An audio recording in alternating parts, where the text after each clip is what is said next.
CJ റോയ്ക്കെതിരെ സംശയാസ്പദമായിട്ടുള്ള നിരവധി ആരോപണങ്ങളാണ് പുറത്തു വരുന്നത്.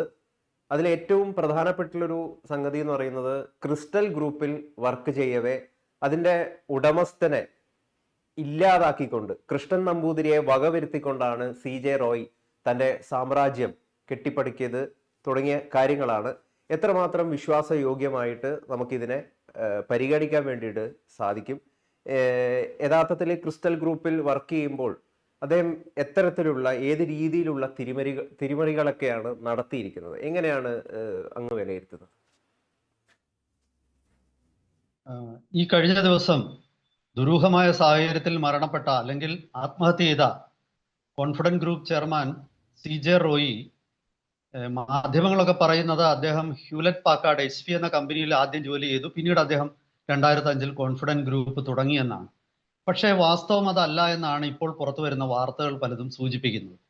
ഈ HP എന്ന കമ്പനിയിൽ നിന്നും 90കളുടെ ഒടുവിൽ അത് അവിടെ ജോലിക്ക് കയറിയിട്ട് ജോലി രാജിവെച്ച ഇദ്ദേഹം ക്രിസ്റ്റൽ ഗ്രൂപ്പ് എന്ന റിയൽ എസ്റ്റേറ്റ് കമ്പനിയിൽ ജോലി ചെയ്തിരുന്നു. ബാംഗ്ലൂർ ആസ്ഥാനമായിട്ട് മലയാളിയായ കൃഷ്ണൻ നമ്പൂതിരി എന്ന വ്യക്തിയും അദ്ദേഹത്തിൻ്റെ ഭാര്യ ലതയും കൂടി ചേർന്ന് സ്ഥാപിച്ച ആണ് ക്രിസ്റ്റൽ ഗ്രൂപ്പ്. അതിൽ കൃഷ്ണൻ നമ്പൂതിരി എന്നുള്ള ആളുടെ KRIയും ലത യുടെ പിന്നെ പേരിൻ്റെ ആദ്യത്തെ അക്ഷരങ്ങളൂടെ ചേർത്തിട്ടാണ് ഈ ക്രിസ്റ്റൽ എന്ന പേരുണ്ടാക്കുന്നത്. അങ്ങനെ ആ ഗ്രൂപ്പിൽ ഒരു സാധാരണ അവരുടെ റിസോർട്ട് മാനേജർ എന്നുള്ള, അവർക്ക് ഹോസ്പിറ്റാലിറ്റി രംഗത്തും കമ്പനികളുണ്ടായിരുന്നു. അവിടെ ഒരു റിസോർട്ട് മാനേജർ സാധാരണ ഒരു മാനേജറായിട്ട് തുടങ്ങി, പിന്നീട് പ്രൊജക്ട് മാനേജർ എന്ന് പറയുന്ന വലിയ പദവിയിലേക്ക് എത്തുകയും പിന്നീട് അദ്ദേഹം കമ്പനിയുടെ ഡയറക്ടറിൽ ഒരാളാവുകയും അതിനുശേഷം ആ കമ്പനിയുടെ സ്വത്തുക്കൾ പലതും ദുരൂഹ സാഹചര്യത്തിൽ റോയിയുടെ കൈവശം വന്നു ചേരുകയും ഒക്കെ ചെയ്തു എന്നുള്ള വാർത്തകൾ ഇപ്പോൾ സോഷ്യൽ മീഡിയയിൽ പ്രചരിക്കുന്നുണ്ട്. ഇതിനിടയ്ക്ക് ചില വാർത്തകൾ കാണുന്നത് കൃഷ്ണൻ നമ്പൂതിരി അപ്രത്യക്ഷനായി എന്നാണ്. എന്ത് സംഭവിച്ചു എന്ന് അറിഞ്ഞുകൂടാ. കൃഷ്ണൻ നമ്പൂതിരി ഇടയ്ക്ക് അദ്ദേഹം ആകെ പൊട്ടിത്തകർന്ന് ബിസിനസ്സൊക്കെ തകർന്നിട്ട് അദ്ദേഹത്തിന് തൻ്റെ കസ്റ്റമേഴ്സിനോടുള്ള ആ ഒരു വാഗ്ദാനം നിറവേറ്റാൻ പറ്റാതെ അദ്ദേഹം ജയിലിൽ പോകേണ്ട സാഹചര്യം വരെ ഉണ്ടായി എന്നുള്ള വാർത്തകളാണ് പുറത്തു വരുന്നത്.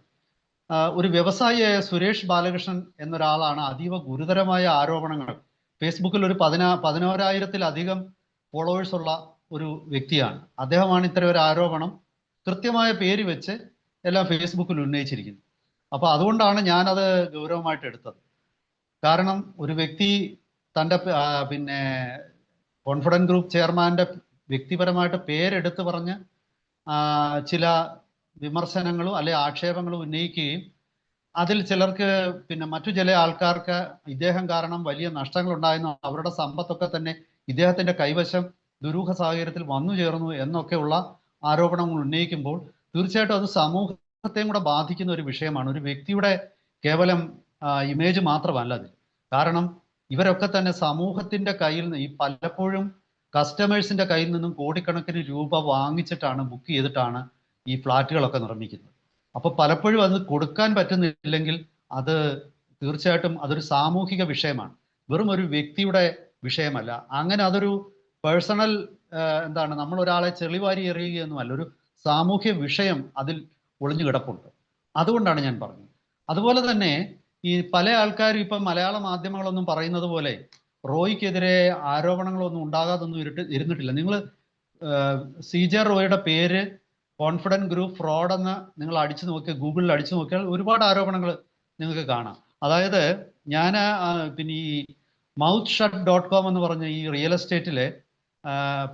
എസ്റ്റേറ്റ് കമ്പനികളെ കുറിച്ചുള്ള പരാതികൾ പേരെടുത്ത് കൃത്യമായിട്ട് തന്നെ ആൾക്കാർ ഉന്നയിക്കുന്ന ഒരു വെബ്സൈറ്റ് ഉണ്ട്. അവിടെ ഒരു പരാതി ഞാൻ കഴിഞ്ഞ ദിവസം ഞാൻ ഗൂഗിളിൽ കണ്ടതാണ്. ബാംഗ്ലൂരിലെ സർജാപുര റോഡിലെ 230 അപ്പാർട്ട്മെന്റ് ഉള്ള ഒരു ബിൽഡിങ് 2009 ഇവർ പണി തുടങ്ങിയിട്ട്, കോൺഫിഡന്റ് ഗ്രൂപ്പ് പണി തുടങ്ങിയിട്ട് ഇപ്പോഴും അത് പൂർണ്ണമാക്കിയിട്ടില്ല.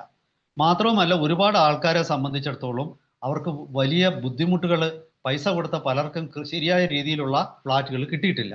ചോദിച്ചോളൂ സാർ. ഇദ്ദേഹത്തിൻ്റെ ഒരു ബിസിനസ് മോഡൽ, ഒരു രീതി എന്ന് പറയുന്നത് ഡെറ്റ് ഫ്രീ ആയിട്ടുള്ള, ലോണൊന്നും എടുക്കാതെ ആണ് ഇത്രയും വലിയ അതെ എന്താണ് ഇൻവെസ്റ്റ്മെന്റോട് അതെ. കൂടിയിട്ട് പലതും ബിൽഡ് ചെയ്യുന്നത്. ഇത് തന്നെ തീർച്ചയായിട്ടും സംശയാസ്പദം ആയിട്ടുള്ള കാര്യമല്ല. കാരണം ഒരുപാട് ലംബോർഗിനി കാറുകൾ, ബുഗാർട്ടി ഇതുപോലുള്ള കോടികൾ വിലമതിക്കുന്ന കാർ ഇയാൾ ആരടുത്തും കടവും വാങ്ങുന്നില്ല. എങ്ങനെയാണ് ഇത്തരത്തിൽ? നമുക്കറിയാം 2005 ഈ കോൺഫിഡന്റ് ഗ്രൂപ്പ് ആരംഭിക്കുന്നത്. അതിനു മുമ്പ് ഇദ്ദേഹം HP തുടങ്ങിയ കമ്പനികളിലൊക്കെ വർക്ക് ചെയ്ത് വരികയായിരുന്നു. അപ്പോൾ നമ്മൾ ഒരു ടൈം പീരീഡ് എടുക്കുകയാണെങ്കിൽ വെറും കേവലം വളരെ ചെറിയ ഒരു കാലയളവിലാണ് ഇത്രയും വലിയൊരു സാമ്രാജ്യമായിട്ട് ഇത് മാറിയിരിക്കുന്നത്. അപ്പം ഈ സോസ് എന്ന് പറയുന്നത് ദുരൂഹം തന്നെയല്ലേ?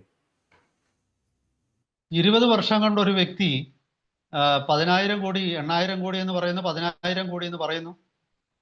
അത്രയ്ക്കും ഒരു വ്യക്തി ആസ്തി ഉണ്ടാക്കിയിട്ടുണ്ടെങ്കിൽ അത് നമുക്ക് കണ്ണടച്ച് തുറക്കുക, ഇതെന്താണ് സ്വപ്നലോകമാണ്, നമുക്ക് വിശ്വസിക്കാൻ പറ്റുന്നില്ല. ഒരു ആയുഷ്കാലം കൊണ്ടൊക്കെ ഉണ്ടാക്കേണ്ട നേട്ടങ്ങൾ ഒരു കണ്ണടച്ച് തുറക്കുന്ന വേഗതയിൽ അദ്ദേഹം 36-ാമത്തെ വയസ്സിൽ പ്രൈവറ്റ് ജെറ്റ് വാങ്ങിച്ചു എന്നൊക്കെ പറയുന്നു. അപ്പോ ഇതില് ഈ സോഴ്സിനെ കുറിച്ച് തീർച്ചയായിട്ടും ഒരുപാട് സംശയങ്ങൾ ഉയരുന്ന അവിടെ അതുകൊണ്ടാണ്. അദ്ദേഹം വലിയ തോതിൽ സിനിമയിലേക്കും അതുപോലെ മാധ്യമങ്ങളിൽ വലിയ പരസ്യങ്ങളൊക്കെ കൊടുത്ത കാരണം ഒരുപക്ഷെ മാധ്യമങ്ങൾ, കേരളത്തിലെ മാധ്യമങ്ങളൊന്നും തന്നെ അദ്ദേഹത്തിനെ കുറിച്ച് പ്രോബിംഗ് ക്വസ്റ്റ്യൻസ് എന്ന് ഇംഗ്ലീഷിൽ പറയും. അതായത് നമ്മൾ ഒരു പത്രസമ്മേളനത്തിൽ ഇരിക്കുമ്പോൾ വേണമെങ്കിൽ നമുക്ക് അദ്ദേഹം പറയുന്ന കേട്ടിട്ട് അദ്ദേഹത്തെ വളരെ എന്താ ഒരു തൂവൽ കൊണ്ട് തഴുകുന്ന രീതിയിലുള്ള ചില ചോദ്യങ്ങളൊക്കെ ചോദിച്ചങ്ങ് വിടാം. അതല്ലാതെ ആ പത്രസമ്മേളനം നടത്തുന്ന വ്യക്തി അദ്ദേഹത്തിന് ചൂഴ്ന്നിറങ്ങുന്ന ആഴത്തിലുള്ള ചോദ്യങ്ങൾ, അസ്വസ്ഥത ജനിപ്പിക്കുന്ന ചോദ്യങ്ങൾ, സത്യം ചൂഴ്ന്നെടുക്കാനായിട്ട് നമ്മൾ നടത്തുന്ന അത്തരം ശ്രമങ്ങളൊന്നും ഇദ്ദേഹത്തിനെതിരെ സാധാരണ മാധ്യമങ്ങളിൽ ഉണ്ടാകാറില്ലായിരുന്നു. അത് വലിയ തോതിൽ അദ്ദേഹം മാധ്യമ പരിപാടികൾ ഉൾപ്പെടെ ഉള്ളതിലേക്ക് അദ്ദേഹം കൊടുക്കുന്ന പരസ്യങ്ങൾ കൊണ്ടായിരിക്കണം എന്തോ. പക്ഷെ അവിടെയാണ് ഞാൻ പറഞ്ഞ ആദ്യം തന്നെ നമ്മൾ പറഞ്ഞ കൃഷ്ണൻ നമ്പൂതിരിയുടെ ക്രിസ്റ്റൽ ഗ്രൂപ്പിന്റെ പല സ്വത്തുക്കളും ഇദ്ദേഹത്തിന്റെ കൈവശമായി എന്നൊരു ആരോപണം വരുന്നു. ആ ആരോപണം ഇപ്പം ഗൗതം എന്നോട് ചോദിച്ച പോലെ അദ്ദേഹം അപ്രത്യക്ഷനായത് അത് എങ്ങനെയാണെന്ന് എനിക്കറിയാൻ വയ്യ. അതിന് കൃത്യമായിട്ടുള്ള ഇപ്പം നമുക്ക് അറിഞ്ഞുകൂടാ ആരാണ് അതിന്റെ പിന്നിലെന്നൊന്നും. പക്ഷെ എവിടെയൊക്കെയോ ഒരുപാട് ദുരൂഹതകൾ ഇത് പിന്നെ ഈ കൃഷ്ണൻ നമ്പൂതിരിയുടെ മൊത്തം കുടുംബത്തിന് തന്നെ ഒരുപാട് ബുദ്ധിമുട്ടുകൾ ഉണ്ടാക്കി എന്നുള്ള അത് ഇവിടെ തൽക്കാലം ഞാൻ അത്തരം ആരോപണങ്ങൾ, വ്യക്തിപരമായിട്ടുള്ള കുടുംബ ബന്ധത്തെ തന്നെ സംബന്ധിക്കുന്ന ആരോപണങ്ങൾ വന്നിട്ടുണ്ട്. അതൊന്നും ഞാനിവിടെ പറയുന്നില്ല. അപ്പോൾ പിന്നെ തീർച്ചയായിട്ടും അതീവ ഗുരുതരമായ ആരോപണങ്ങൾ സോഷ്യൽ മീഡിയയിലൊക്കെ കറങ്ങി നടക്കുന്നുണ്ട്. ആരും അതിന് മറുപടി പറഞ്ഞിട്ടില്ല, ആരും നിഷേധിച്ചിട്ടുമില്ല. വസ്തുത എന്താണെന്ന് എനിക്ക് അറിഞ്ഞുകൂടാ. എന്തായാലും ഇപ്പോ ഇദ്ദേഹത്തിന്റെ മരണത്തിലേക്ക് ഒരു സ്പെഷ്യൽ ഇൻവെസ്റ്റിഗേഷൻ ടീം അന്വേഷിക്കുന്നല്ലോ, അവർ തീർച്ചയായിട്ടും അതിലേക്ക് പോകും. പിന്നെ ഗൗതം ചോദിച്ച ചോദ്യത്തിനൂടെ ഞാൻ മറുപടി പറയാം. അതായത് ഈ ഇദ്ദേഹത്തിന്റെ ഫണ്ട് സമാഹരണം ഏറ്റവും ഒടുവിൽ ഇദ്ദേഹം വിദേശത്ത് വെച്ചിട്ട് അദ്ദേഹം ഖത്തറിൽ നിന്നും അദ്ദേഹത്തിന് ഫണ്ടുകൾ ലഭിച്ചതിൽ ഒരുപാട് ദുരൂഹത ഉണ്ടെന്നുള്ള ചില വാർത്തകൾ ഞാൻ കേട്ടിട്ടുണ്ട്. അത് എത്രത്തോളം ശരിയാണെന്ന് എനിക്ക് അറിഞ്ഞുകൂടാ. അതുപോലെ തന്നെ അദ്ദേഹത്തിന് ലഭിക്കുന്ന ഫണ്ട്, പ്രത്യേകിച്ച് കേരളത്തിലേക്ക് ഈ ഫണ്ട് വരുന്നതിൽ ഒരുപാട് തീവ്രവാദ പ്രവർത്തനങ്ങളുമായിട്ട് ബന്ധപ്പെട്ട് ഫണ്ടുകൾ കേരളത്തിലേക്ക് വരുന്നു എന്നൊക്കെയുള്ള ആരോപണത്തിന്റെ പശ്ചാത്തലത്തിൽ ഫണ്ടുകൾ എങ്ങനെ വന്നു എന്നുള്ളത് അതീവ ഗൗരവമുള്ള ഒരു ചോദ്യമാണ്. ഫണ്ട് വെറുതെ ആരും വേറൊരാൾക്ക് ഒരു രൂപ പോലും കൊടുക്കത്തില്ല. നിങ്ങളെ എന്നെ കാണുമ്പോൾ ചിരിക്കണമെങ്കിൽ അതിനകത്തിൽ പോലും ഒരു ലാഭത്തിന്റെ ഇച്ഛയുണ്ടാവണം. അല്ലെങ്കിൽ നമ്മൾ തമ്മിൽ എന്തെങ്കിലും ബന്ധമില്ലാതെ ഒരാൾ വേറൊരാളെ കണ്ടാൽ ചിരിക്കുക പോലും ചെയ്യത്തില്ല. അപ്പൊ അങ്ങനെയുള്ള ലോകത്തില് ഫണ്ട് ചുമ്മാതെ കിട്ടും എന്ന് വിചാരിക്കേണ്ട. എല്ലാത്തിനും ഒരു വിലയുണ്ട്. ആ വില ആയിരിക്കാം ഇപ്പൊ അദ്ദേഹം കൊടുത്തത്. ചോദിച്ചോളൂ. സാർ, ഇതിലിപ്പോ ഈ ക്രിസ്റ്റൽ ഗ്രൂപ്പിന്റെ കാര്യം ഇപ്പൊ നമ്മളായിരിക്കും ഏറ്റവും ആദ്യം ഇത് പറയുന്നത്. ഇപ്പം കഴിഞ്ഞ ദിവസമൊക്കെ മറ്റു പല രീതിയിലുള്ള ഈ സ്ലോവാക്യയുമായിട്ടുള്ള ബന്ധവും സ്വർണ്ണ കടത്തും മറ്റു പല വിഷയങ്ങളായിരുന്നു. നമുക്കറിയാം HP ഇദ്ദേഹം വർക്ക് ചെയ്തിട്ടുണ്ട് എന്നുള്ള കാര്യം നമുക്കറിയാം. ഇത് ഏത് ടൈം പീരീഡിലാണ്, ഏത് കാലഘട്ടത്തിലാണ് ഈ ക്രിസ്റ്റൽ ഗ്രൂപ്പിൽ റോയ് വർക്ക് ചെയ്യുന്നത്? അത് 2000 തൊട്ടുള്ള കാലഘട്ടത്തിലാണെന്നാണ് ഞാൻ മനസ്സിലാക്കുന്നത്. 2000 തൊട്ട് അല്ലെങ്കിൽ 2001 തൊട്ട് 2004 ഒടുവിൽ വരെ ഏതാണ്ട് അവസാനമായപ്പോഴേക്കും ഇദ്ദേഹം മുതൽ മുടക്കാതെ തന്നെ ഈ കമ്പനിയുടെ പാർട്ട്ണർമാരാകുകയും കമ്പനിയുടെ കുറെ സ്വത്തുക്കൾ ഇദ്ദേഹത്തിന്റെ കൈവശം വന്ന് ചേരുകയും ചെയ്തു എന്നൊക്കെയാണ് സോഷ്യൽ മീഡിയയിൽ പ്രചരിക്കുന്ന വാർത്തകൾ. അപ്പോ ഏതാണ്ട് ഒരു 3-4 വർഷം കൊണ്ട് ഇദ്ദേഹത്തിന് ഈ വെച്ചടി കയറ്റമായിരുന്നു. ഈ കൃഷ്ണൻ നമ്പൂതിരി വളരെ ഈ ബിസിനസ് രംഗത്ത് വളരെ ഒരു പരിചയമില്ലാതെ ഗൾഫിൽ പോയി, ആ പഴയ കാലത്ത് ഗൾഫിൽ പോകുന്നവർ വലിയ പൈസ ഉണ്ടാക്കുമായിരുന്നു. അങ്ങനെ ഒരു എഞ്ചിനീയറായ കൃഷ്ണൻ നമ്പൂതിരി ഗൾഫിൽ പോയിട്ട് ലക്ഷങ്ങളും കോടികളും ഒക്കെ സമ്പാദിച്ചുകൊണ്ട് വന്ന് അവിടുന്ന് അദ്ദേഹം റിയൽ എസ്റ്റേറ്റ് മേഖലയിൽ കടന്നു. ആദ്യമൊക്കെ അദ്ദേഹം വളരെ സക്സസ്ഫുൾ ആയിരുന്നു. അപ്പോൾ അതിന്റെ കാരണം എന്ന് പറഞ്ഞാൽ കസ്റ്റമൈസ്ഡ് വില്ല എന്ന് പറയുന്ന പ്രോജക്റ്റുകളായിരുന്നു അദ്ദേഹത്തിന്റെ. ഓരോ വ്യക്തിക്കും ഇപ്പൊ നമ്മൾ ഒരു വില്ല പ്രോജക്റ്റ് തുടങ്ങുമ്പോൾ സാധാരണഗതിയിൽ ഇപ്പൊ എല്ലാം ഒരേ തരത്തിലുള്ള വിലകളായിരിക്കും. ഇത് അങ്ങനെയല്ല. വാങ്ങിക്കുന്നവരുടെ താല്പര്യം അനുസരിച്ച്, അതായത് ഇപ്പം ഗൗതം പോയിട്ട് ഗൗതത്തിന് ഒരു 2 വില അവിടെ വേണമെന്ന് പറഞ്ഞാൽ ഗൗതം പറയുന്നതനുസരിച്ച് അദ്ദേഹം പ്ലാൻ ചെയ്ത് ഡിസൈൻ ചെയ്ത് തരും. അപ്പൊ അത്തരം ഒരു പദ്ധതി ആദ്യമായിട്ട് കൊണ്ടുവരുന്നത് കൃഷ്ണൻ നമ്പൂതിരി ആയിരുന്നു എന്നാണ് വാർത്തകൾ പറയുന്നത്, ബാംഗ്ലൂരിൽ. അത് കാരണം അദ്ദേഹത്തിന് നിരവധി ഓർഡറുകൾ കിട്ടി. അപ്പൊ ഈ പ്രോജക്റ്റ് മാനേജർ എന്നുള്ള ഘട്ടത്തിലേക്ക് എത്തുമ്പോഴാണ് ഇദ്ദേഹത്തിന് അതിൽ കൺട്രോൾ വന്നത്. കൃഷ്ണൻ നമ്പൂതിരിക്ക് സത്യത്തിൽ ഒരു പിന്നെ കൂടെയുള്ള ജീവനക്കാരെ മുഴുവൻ അങ്ങ് പരിപൂർണമായിട്ട് വിശ്വസിക്കുന്ന ഒരു തരം വ്യക്തിത്വമായി. അപ്പൊ അദ്ദേഹം വളരെ രാവിലെ എല്ലാ ദിവസവും അദ്ദേഹത്തോട് വളരെ ബഹുമാനത്തിൽ പെരുമാറുന്ന റോയിയെ അദ്ദേഹം അങ്ങ് വിശ്വസിച്ചു. അദ്ദേഹത്തിന്റെ കാല് തൊട്ട് ഒഴിവായിരുന്നു എന്നൊക്കെയാണ് ചില വാർത്തകൾ പറയുന്നത്, രാവിലെ ഓഫീസിൽ വന്നാൽ ഉടനെ. അപ്പൊ നമ്പൂതിരിയെ സംബന്ധിച്ചിടത്തോളം അത് വലിയ ഒരു ക്വാളിറ്റി ആയിട്ട് അദ്ദേഹം കരുതി. പക്ഷെ അവസാനം വന്നപ്പോൾ സംഭവം എല്ലാം കൈവിട്ടു പോയി. അദ്ദേഹത്തിന് എന്ത് സംഭവിച്ചു എന്നുള്ളത് പോലും ആർക്കും ഇപ്പോ നിശ്ചയമില്ല. കുറച്ചാൾ ജയിലിൽ കിടന്നു എന്ന് പറയുന്നു. അദ്ദേഹത്തിന്റെ ഭാര്യ ഉൾപ്പെടെയുള്ളവർ വല്ലാത്ത അവസ്ഥയിലാണ് എന്നാണ് മനസ്സിലാക്കുന്നത്. ആ ഒരു ക്രിസ്റ്റൽ ഗ്രൂപ്പ് എന്നുള്ള ഒരു കമ്പനി പോലും ഇപ്പം എങ്ങും കേൾക്കാനില്ല, പേര് കേൾക്കാനില്ല എന്നാണ് നമ്മൾ മനസ്സിലാക്കുന്നത്. ഇത് സോഷ്യൽ മീഡിയയിൽ ഒരാൾ പേര് എഴുതി ഉത്തരവാദിത്വത്തോടു കൂടി ഇട്ട ഒരു ആരോപണം കാണുമ്പോൾ ആരും നിഷേധിച്ചിട്ടില്ല. ഇതിനീ പൂർണ്ണമായിട്ട് തെറ്റാണെങ്കിൽ ഒരുപക്ഷെ കോൺഫിഡന്റ് ഗ്രൂപ്പുകാർ തന്നെ നിഷേധിക്കട്ടെ. അതാണ് എനിക്ക് പറയാനുള്ളത്. പൂർണ്ണമായിട്ടും പിന്നെ കെട്ടിച്ചമച്ച ഒരു വസ്തുതയാണ്. ഇദ്ദേഹം ക്രിസ്റ്റൽ ഗ്രൂപ്പ് ജോലി ചെയ്തിട്ടില്ല. അതൊക്കെ അങ്ങനെ ഹ്യൂലറ്റ് പാക്കാർഡ് ജോലി കഴിഞ്ഞാൽ നേരെ വന്നിട്ട് സ്വന്തം കമ്പനി തുടങ്ങിയായിരുന്നുവെങ്കിൽ അത് ഒരുപക്ഷെ തെറ്റായ വാർത്തയായിരിക്കാം. അങ്ങനെ നമുക്കിപ്പോൾ പറയാൻ പറ്റുന്നുള്ളൂ. പിന്നെ അത് കൂടാതെ മറ്റൊരു സംഭവം എന്ന് പറയുന്നത് ഈ രാഷ്ട്രീയക്കാരുടെ ഒരു വലിയ നിക്ഷേപ കേന്ദ്രമായിരുന്നോ ഇത് എന്നൊരു ചോദ്യം വരുന്നുണ്ട്.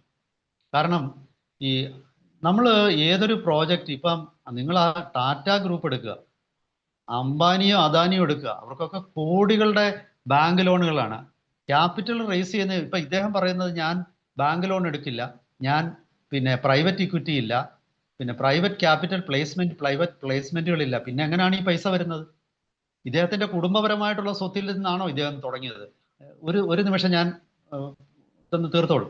അതായത് ഇദ്ദേഹത്തിന് 1000 കോടി രൂപ കുടുംബസ്വത്തുമായിട്ടാണോ അദ്ദേഹം ഫീൽഡിൽ ഇറങ്ങിയത്?